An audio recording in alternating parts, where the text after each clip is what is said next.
dans la présence. Shalom, bien-aimé, dans la présence de l'Éternel. Au nom du Père, du Fils et du Saint-Esprit, Amen. Je veux prier, toujours prier. Je veux prier jusqu'à ce que tu m'entends. Je veux prier, toujours prier. Je veux prier jusqu'à ce que tu m'entends. Je veux prier, toujours prier. Je veux prier jusqu'à ce que tu m'exauces. Je veux prier, toujours prier. Je veux prier jusqu'à ce que tu m'exauces. Je veux chanter, toujours chanter. Je veux chanter jusqu'à ce que tu m'entendes. Je veux chanter, toujours chanter. Je veux chanter jusqu'à ce que tu m'exauces. Je veux louer, toujours louer. Je veux louer jusqu'à ce que tu m'entendes. Je veux chanter, toujours chanter. Je veux chanter jusqu'à ce que tu m'entends. Je veux louer, toujours louer. Je veux louer jusqu'à ce que tu m'entends. Je veux prier, toujours prier. Je veux prier jusqu'à ce que tu m'entends. Bienvenue à toutes et à tous en ce jour de grâce, sous ce beau soleil, dans la joie et dans la présence de Yahweh, Fils du Très-Haut, Emmanuel, celui-là même qui est avec nous en tout temps et en tout lieu. Son amour nous conduit, son amour nous fortifie, son amour nous préserve, son amour fait de nous des fils et des filles, des disciples en Jésus. Alors, bienvenue en ce jour et à travers ce direct qui n'a pas été préparé spécifiquement aujourd'hui, mais qui nous emmène et qui va nous conduire à comprendre un thème très important dans la relation ou dans le lien que nous devons porter à l'égard de l'Éternel, tout simplement. Et cette intimité se trouve tout simplement dans la dépossession. Parce que là où l'Éternel est présent, nous sommes emmenés à nous déposséder, à nous abandonner, si je peux me permettre de le dire. Abandonner revient à dépossession, en fait. C'est-à-dire laisser Dieu vivre en nous et agir en nous. Raison pour laquelle je te dirais, entre parenthèses, laisse Dieu te justifier et ne te justifie pas à travers Dieu ou à travers la parole de l'Éternel. Là où tu es emmené à te justifier à travers la parole de l'Éternel, là tu es conduit à défendre tes propres intérêts. Et là où tu défends tes propres intérêts, l'Éternel n'est pas, ou du moins ne peut agir. Amen. Nous sommes des filles et des fils de l'Éternel, alors nous sommes conduits à œuvrer et à marcher sous ou dans la parole de Yahweh. Ainsi, je conduis ce message afin de meubler, afin d'embellir ce cœur de filles et de fils de Dieu. Et Dieu le dit très bien, Jésus le dit tellement bien. Il dit, mes fils et mes filles me reconnaissent ou reconnaissent ma parole, reconnaissent ma voix du moins. Exactement. Donc, je suis venu parler aux filles et aux fils, aux enfants qui reconnaissent la parole de leur roi, la parole de Jésus, tout simplement. Alors, la possession, question ou la dépossession. Et je reviens encore à exhorter ou à interpeller chacun de nous que là où il y a possession, Dieu n'a pas sa présence. Parce que Dieu agit où notre cœur ou notre âme s'abandonne. En termes directs, s'oublier. Je ne peux rien sans toi. Ou du moins, je peux tout avec toi. Tout simplement. Alors, je vais te prendre Abraham.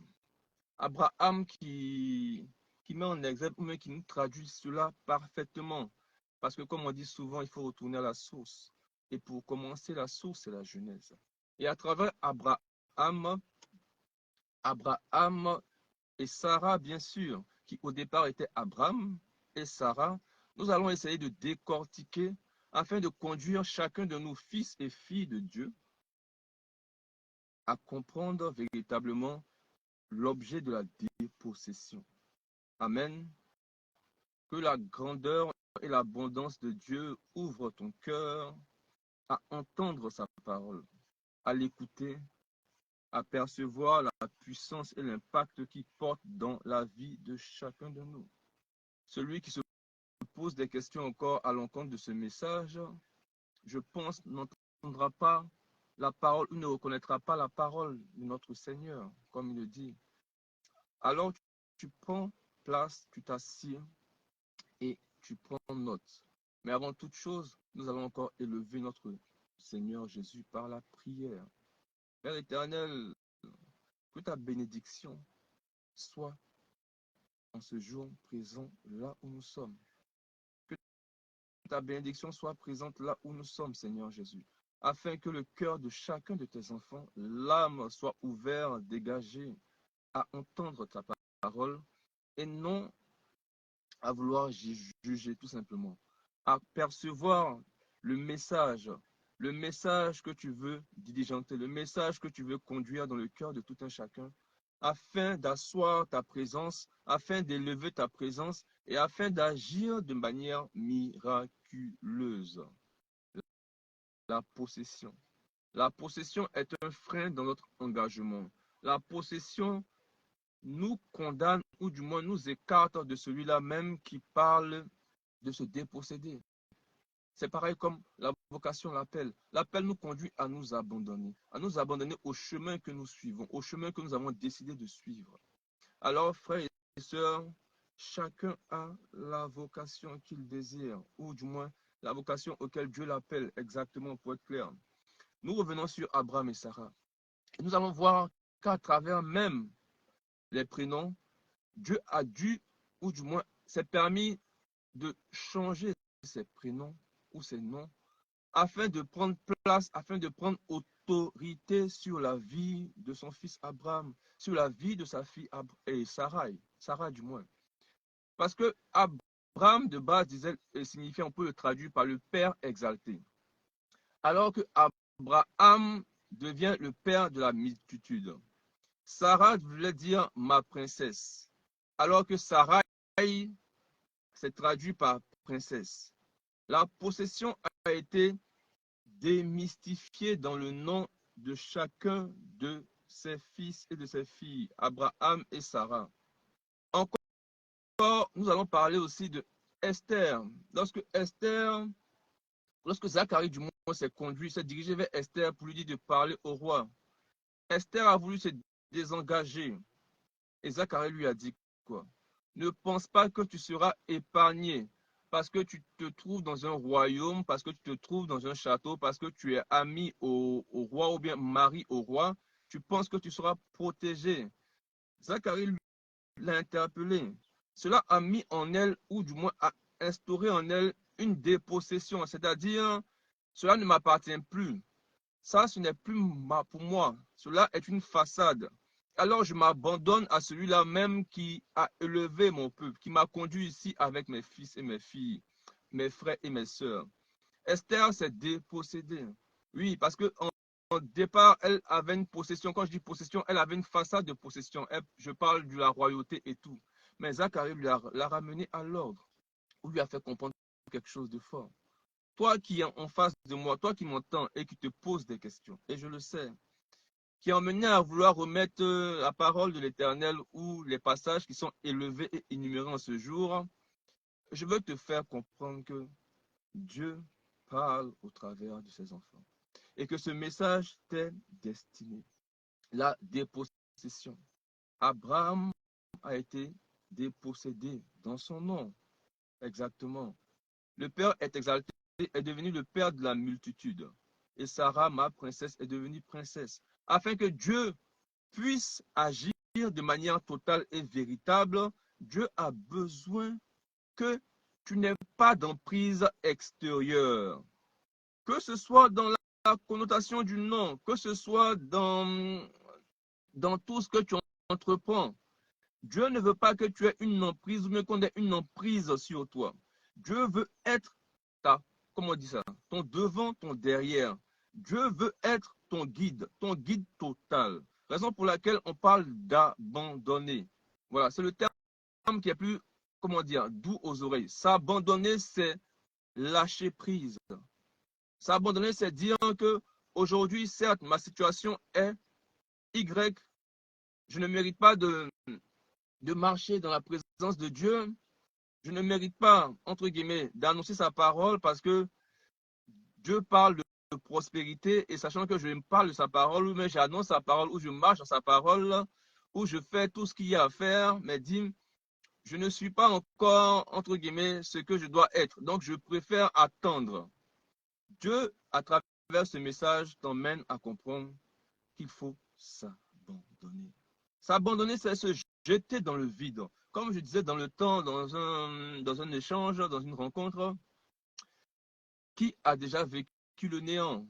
Le néant, c'est le fait, entre guillemets, de compter sur quelqu'un, d'espérer sur quelqu'un. Et lorsque tu te trouves dans une situation très, très, très, très, très grave, cette personne t'oublie. Cette personne ne te considère plus. Cette personne s'écarte de toi. Je vais t'emmener à comprendre, à percuter que Dieu cherche cette partie de ta vie. Ce lieu où tu n'as plus rien à attendre de la bouche ou de la faveur de l'homme, mais que tu attends tout de celui qui peut tout.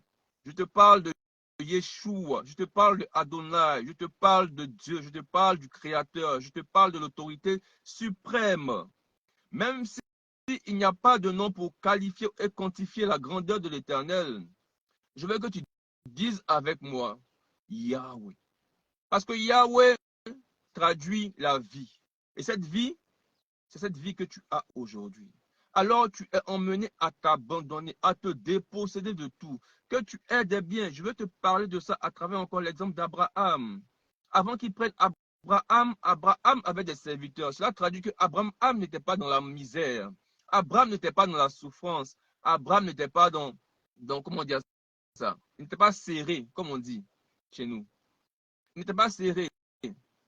Mais il a demandé à Abraham de le suivre. Abraham a mis bas la terre. Abraham a considéré que ce qu'il avait n'était rien. Abraham s'est mis zéro. Dès lors, Dieu a travaillé en Abraham. Raison pour laquelle ce que Abraham a reçu après n'était plus de la position passée, mais de la position présente. Je veux parler encore, ça me fait penser à tu es né de nouveau, ce qui est passé, ce qui est nouveau est nouveau. Comment dire ça? C'est-à-dire oublier ce que tu as perçu, ce que tu as gratté par tes mains et donner toute la gloire à Dieu afin qu'il assoie en toi sa plénitude véritable, sa grâce véritable, son abondance véritable qui n'est suivie d'aucun chagrin. Raison pour laquelle il a dit à Abraham, parce que ce terme est des fois confus dans la bouche des gens, il a dit à Abraham, quitte ta famille. Pourquoi il dit à Abraham de quitter sa famille? C'est pas parce que Dieu n'aime pas la famille, puisque Dieu prône la famille au sein du mariage, au sein du sacrement du mariage, il prône la famille, que ce soit la famille proche ou élargie, il prône la famille. Dieu aime l'unité. Mais là, au fait, Dieu pose cet acte dans le but de montrer au monde que tu as la capacité, ou même du moins de pousser Abraham à être seul, à être dans le vide, des possessions, à s'abandonner totalement à Dieu. Raison pour laquelle il dit à Abraham, quitte ta famille, c'est-à-dire ce qui t'appartient aujourd'hui ne sera plus pour toi, afin que moi je te donne ce qui m'appartient. Tout simplement. Dieu transforme ce qui t'appartient à ce qui lui appartient, parce que ce qui lui appartient est une source d'apaisement, est une source paisible. Comme il dit dans le psaume 23, tu vas te reposer dans les herbes fraîches. Quelles que soient les situations, ce que Dieu t'accorde demeure pour toi. Parce que ce que Dieu te donne est suivi d'aucun chagrin. Raison pour laquelle il a demandé à Abraham de quitter sa famille. C'est-à-dire ce qui t'appartient, la position que tu portes aujourd'hui ne t'appartient plus. Aujourd'hui, je ferai de toi mon ouvrier. Je ferai de toi mon serviteur. Je ferai de toi un homme grand en mon nom. Raison pour laquelle je vais te dire quelque chose qui va peut-être qui va te booster. Nous marchons pour être grands aux yeux de Dieu. Parce qu'aux yeux des hommes, nous serons petits. Parce que Dieu dit, nous sommes emmenés à être au service. Aux yeux des hommes, nous sommes petits et aux yeux de Dieu, nous sommes grands. Pourquoi grands aux yeux des hommes et de Dieu du moins? C'est afin de se rapprocher de l'intimité, de lui du moins, afin de créer cette intimité. Raison pour laquelle il ne veut plus que ce que tu as aujourd'hui, que tu as souffert, bien les raccourcis que tu as empruntés pour voir ce que tu as aujourd'hui. Dieu te demande simplement de t'abandonner à lui. De reconnaître que ce que tu as commis, mais ce que tu as porté n'était pas dans sa grandeur ni dans sa gloire. Afin qu'il te, comme on dit, lâcher le potier, afin qu'il te façonne à son image et afin que ce que tu puisses avoir ou acquérir aujourd'hui soit une source pérenne. Raison pour laquelle je t'ai parlé déjà de ce fait-là. Le nom a un fonctionnement spirituel. Raison pour laquelle il n'a pas changé juste le nom parce que Abraham était le Père exalté. Non, il fallait que ce nom soit approprié à lui, sa vision de la vie. Je parle de Dieu. Il fallait que ce nom soit approprié à ce qu'il a comme projet pour toi. Il fallait que ce nom soit approprié à ce qu'il avait à ce qu'il avait envie d'engager pour toi, tout simplement. Dieu veut engager quelque chose dans ta vie. Dieu veut promouvoir quelque chose dans ta vie. Dieu veut élever quelque chose dans ta vie. Mais pour cela, Dieu a besoin que tu sois dépossédé de tout ce qui ne confesse pas, tout ce qui n'englobe pas, tout ce qui n'est pas en lien, tout ce qui n'est pas un vecteur de la grandeur et de la gloire de l'Éternel. Raison pour laquelle tu verras que des personnes, quand ils se repentent et qu'ils étaient millionnaires ou milliardaires, sont conduits à à donner à Dieu et rien qu'à Dieu, à se déposséder totalement de ce qu'ils avaient gagné, mais pas à la sueur de l'espérance de l'Éternel, mais à la sueur de quelque chose qui ne confessait pas et qui ne glorifiait pas le nom de Dieu. Tout simplement. Raison pour laquelle je vais te prendre l'exemple de l'intendant mauvais. Il y a les êtres de lumière et il y a les enfants de ce monde. Donc, tu es emmené à comprendre quelque chose dans ce que je veux te dire. Il y a ceux qui sont de ce monde et à ceux qui sont des enfants de lumière. Raison pour laquelle je te dis encore, ceux qui entendent la voix, ceux qui reconnaissent sa voix, c'est à vous que je parle en ce jour. Ceux qui entendent sa voix, c'est à vous que je parle en ce jour. Ceux qui manifestent la grandeur et la gloire de Dieu, c'est à vous que je parle en ce jour. Raison pour laquelle je parle de dépossession. Parce que comme Salomon le disait, et ce n'est pas une parole vaine, tout est vanité. Il n'y a rien de nouveau sous le soleil. Je précise et j'appuie dessus parce que lorsqu'on cherche des choses et qu'on les a et qu'on les perd, on voit véritablement l'importance de ce passage. Rien n'est acquis si ce n'est ce que Dieu t'accorde. Il est important que tu restes figé dessus. Demeure dans l'abandon total, dans la dépossession totale à l'égard de Dieu Et il fera de même comme il a fait à Abraham et à Sarai. Il changera ton nom, il changera ton vêtement, il changera le lieu, la situation dans laquelle tu es. Ce n'est pas une situation pour que tu sois prospère, parce que même Salomon le disait, je veux juste ce qu'il faut pour ne pas m'écarter de toi. Il veut traduire par là quoi? Que lorsque tu cherches trop, tu finis par penser que cela émane de tes propres moyens. Je veux te conduire à cet amour véritable. Je veux te conduire à cette sincérité véritable. Je veux te conduire, comment dire, à ce point où plus rien ne te surprend à part, comment dire, plus rien ne te surprend. Mais ce qui peut te submerger et te rendre heureux, c'est l'entendement de la parole de l'Éternel. L'ajustement dans la parole de l'Éternel et la grandeur que Dieu fera, ou du moins agira en toi afin que tu sois serein, afin que tu sois en paix. L'argent nous a conduit des fois à corrompre notre cœur. Mais je pense que pour beaucoup de personnes qui ont été appelées en ce jour, nous avons vu les dégâts de l'argent dans nos vies. Nous avons vu le désir que l'argent pouvait procurer. Je ne t'ai pas dit que l'argent n'est pas bon. Mais l'argent dans un but constructif, je parle des enfants de l'Éternel, des enfants de Dieu. L'argent qui a pour but de construire dans le sens spirituel, c'est-à-dire pour élever, pour préserver, pour protéger ses enfants, est une grandeur et une gloire de l'Éternel. Comme Paul disait, ceux qui en avaient plus donnaient afin que tout soit équilibré, afin que tout soit nivelé au même niveau. Ce qui vient de ta parole, de la bouche de l'homme, afin d'agir pour faire croître l'Éternel, vient de Dieu. Mais pour cela, il faut que cela soit retranscrit par la parole de Dieu et non par la parole de tes désirs. Dieu te dit, demeure dans l'amour et dans la fidélité. Crains ma parole. Conduis-toi en tant que fils et fille de Dieu. Cela t'emmène à construire. À construire en Dieu et tout en Dieu. Rien en dehors de Dieu. Parce que je dirais encore pour finir, je parle aux enfants de lumière. Ce n'est pas pour faire une distinction, mais la réalité est ce qu'elle est. Dans ce monde, chacun a son bord. Lorsque les gens de ce monde sont concentrés, tu es distrait. Mais lorsque tu cherches à te concentrer, eux, ils te déconcentrent. Comment t'expliquer ça? Je veux te dire que lorsque tu ne sais pas où t'asseoir, tu finis toujours par être déséquilibré. Simplement. Lorsque tu ne sais pas où t'asseoir, tu ne sais plus quelle est ton identité. Les gens de ce monde savent se concentrer pour faire ce qu'ils ont à faire en toute quiétude et en toute sérénité. Pendant ce temps, toi, tu es distrait parce que tu es dans ce schéma. Maintenant, lorsque tu veux te concentrer, il t'emmène à te déconcentrer. Pas de manière physique, mais par l'atmosphère, par les sorties, par les mélanges, par différentes, entre guillemets, choses que tu penses comme un loisir. Je ne t'ai pas dit que le loisir n'est pas bon, mais à raison garder, tout se fait au moment opportun. Parce que je prends encore l'exemple de Job.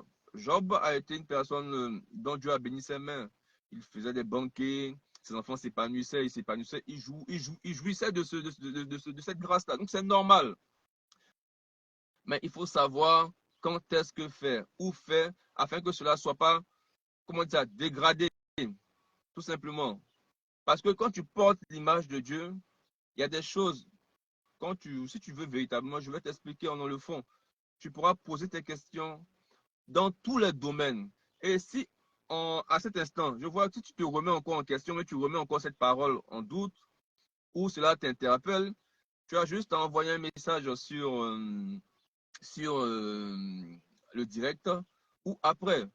Je peux, mais du moins par la grâce de Dieu, je peux tout, je peux t'expliquer, je peux te conduire, je peux t'emmener à comprendre certaines choses que tu sous-estimes de toi, ou du moins qui te pose problème ou qui génère un frein en ce jour. Parce que à travers notre âge, Dieu nous accorde aussi la sagesse de l'expérience, la sagesse spirituelle, sa sagesse à lui. Alors, si quelque chose se tracasse, et voilà, je te laisse libre cours de laisser un message. Mais la dépossession est très importante. Ce qui a été schématisé à travers Abraham, à travers Sarai, sera schématisé dans ta vie. Le plus important, c'est que tu prennes la joie de partager la parole de toi autour de toi, tu prennes la joie d'énoncer la parole de Dieu au sein de ta famille, à l'extérieur, et Dieu fera le reste. Parce que la joie de ce monde est éphémère. Les attentes de ce monde sont éphémères. Les relations de ce monde sont éphémères. Les amis de ce monde sont éphémères. Si tu veux voir ça, tu vas voir, tu prends ton schéma depuis ton enfance et tu verras que tout est vanité. Alors, donne-toi un sens véritable à ta vie. Comme on dit, l'essence même de ta vie, c'est Dieu. Et Dieu, quel est ce qui traduit? C'est l'amour. Apprends à aimer tes ennemis. Apprends à jouir véritablement de tes frères et sœurs. Apprends à transmettre ce que tu connais, ce que Dieu t'emmène à capter de la parole de l'Éternel. Et si ce n'est pas ta vocation, que c'est dans une autre vocation, si c'est financier, si c'est moral, si c'est ce que tu peux, peu importe, mets-toi au service de l'Éternel afin d'apporter de la joie aux autres et au monde. Voici ce que tu peux maintenir, voici ce que tu peux faire afin qu'on puisse retenir quelque chose de bon et de grand dans tes agissements, tout simplement. Dieu est bon, Dieu est grand, et Dieu demeure toujours dans ce qui n'est pas corrompu, dans ce qui n'est pas manipulé, dans toutes ces actions qui ne sont pas dirigées à nos fins personnelles. Dieu est présent. Raison pour laquelle j'ai parlé encore de ce passage-là. Abraham, Sarah, possession, Dieu n'est pas en accord avec cela. Des possessions, Dieu agit et Dieu travaille en toi.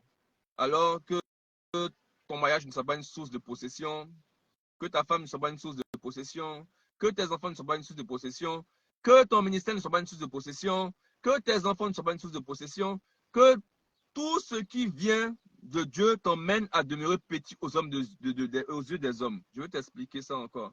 Parce que ce que Dieu te permet d'acquérir par la main des hommes t'emmène à être petit à leurs yeux, mais t'emmène à être grand aux yeux de Dieu.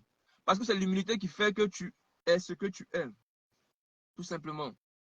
Et si Dieu veut, mais Dieu voit que tu traduis la grâce qu'il accorde à travers ton entourage, il saura te récompenser à bon escient, c'est ça, si je ne me trompe pas, ou du moins en bonne et due forme. Que Dieu te garde, que Dieu continue de te fortifier et de t'éclairer, de nous éclairer, de nous fortifier, de nous conduire dans la simplicité de sa parole, de nous conduire à chercher véritablement sa parole et de son amour. C'est pas facile, parce que l'âme, des fois, ou souvent nous emmène à nous poser des questions. Celui qui se pose des questions à l'instant là encore, Dieu a dit une parole. Mes enfants reconnaissent et entendent ma voix. Alors, tu es emmené, tu es conduit à entendre sa voix. Il n'y a rien en dehors de lui, tout est en lui. Alors, dans l'amour et dans la joie, je te souhaite encore un bon mardi dans sa présence, dans sa lumière. Nous sommes des filles et nous sommes des fils. Et tu reçois la bénédiction de l'Éternel parce qu'il est grand. Si tu te poses encore des questions, Dieu est ton maître. Si tu doutes de quelque chose, Dieu est fidèle. Demande-lui, il te fera part de cela dans la nuit. Aussi simple que ça. Si tu le cherches, celui qui le cherche, il se laisse trouver par lui. Donc, sa parole le dit si bien, alors que la grandeur encore de l'Éternel te couvre, te bénisse et te préserve. Et pour terminer, ça c'est une parenthèse, il faut que tu maintiennes ça. C'est marqué encore dans Hébreux 11, 5. J'aime bien ce passage-là où il parlait de la foi. C'est par la foi qu'Enoch fut élevé. C'est par la foi qu'Abraham reçut la promesse sans avoir encore pris possession de cette promesse. Et c'est par la foi encore, tu vas lire Genèse 12, verset 23, et tu vas comprendre encore quelque chose de fondamental à travers Abraham. Abraham a dit, je ne veux rien de toi. Parce qu'il avait déjà compris que tout venait de Dieu, que Dieu était source de bénédiction. Si tu te poses des questions, si tu te tracasses encore là à l'instant, Dieu pose-lui la question, il va te répondre. Abraham était source d'inspiration, était un exemple véritable pour Dieu, et pour nous, pardon. Il a dit, je ne veux rien de toi. Je ne veux rien de toi. Parce que Dieu lui avait déjà accordé tout à travers la promesse. Donc, il savait que ce que X ou Y voulait lui proposer comme bien n'allait pas être pour l'éternel. Parce que Dieu l'avait dépossédé, il s'était dépossédé et tout ce qu'il allait avoir à compter de la bénédiction de l'Éternel allait venir de Dieu et non des hommes. Que Dieu te garde. Je veux prier, toujours prier. Je veux prier. N'attends pas d'avoir des millions, n'attends pas d'avoir une stabilité. N'attends pas, n'attends pas. Parce que la grandeur de l'Éternel encore va témoigner de sa bonté, de sa miséricorde en toi.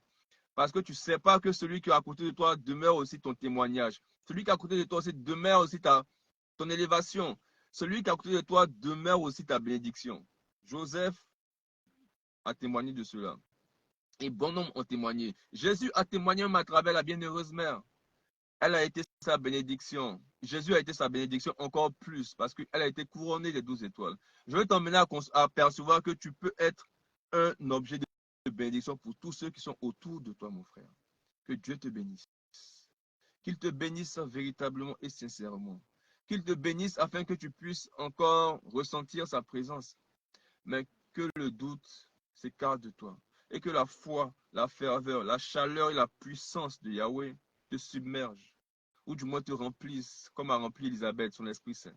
Et elle se mit à prophétiser. Makarabala korokontabache.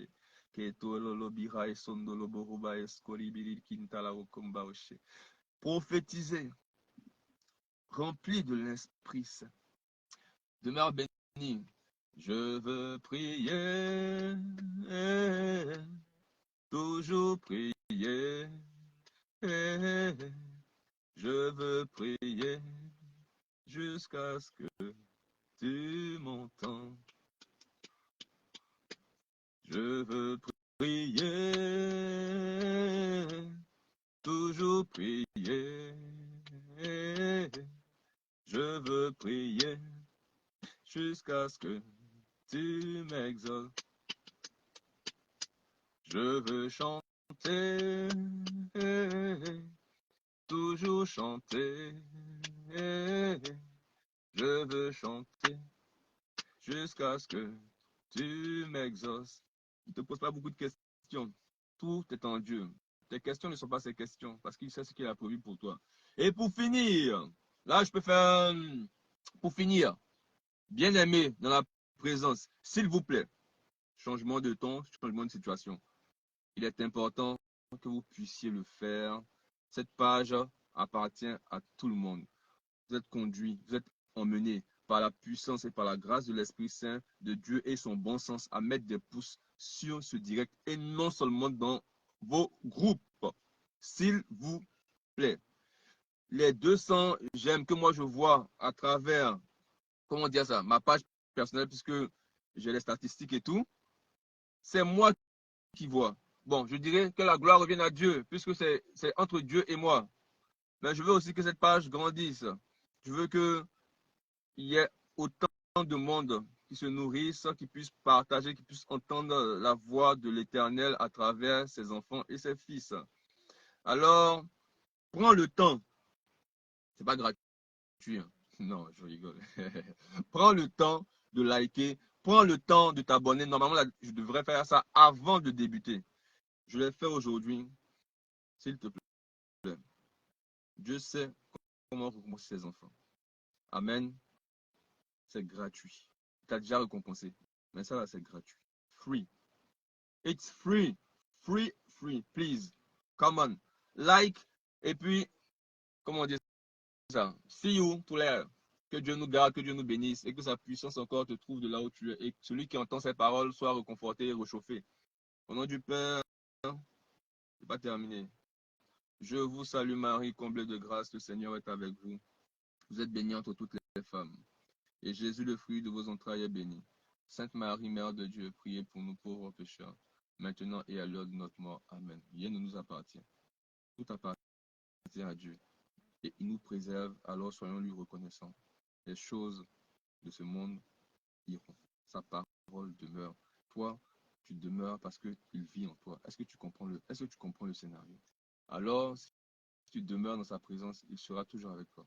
Que les finances ne soient pas une pression. Que les émotions ne soient pas une pression. Que le mariage ne soit pas une pression. Que l'attente d'un projet ne soit pas une pression. Parce que Dieu Comme la parole dit, c'est l'endurance. J'ai parlé du mariage. Si vous avez le temps, essayez d'écouter, de suivre. On va pas toujours vous dire les mêmes choses. Vous êtes des adultes, vous êtes des enfants, des fils et des filles du bien-aimé, Jésus-Christ de Nazareth. Alors que sa grandeur, que son amour nous garde, nous conduise, nous préserve dans le sang précieux. Adonai.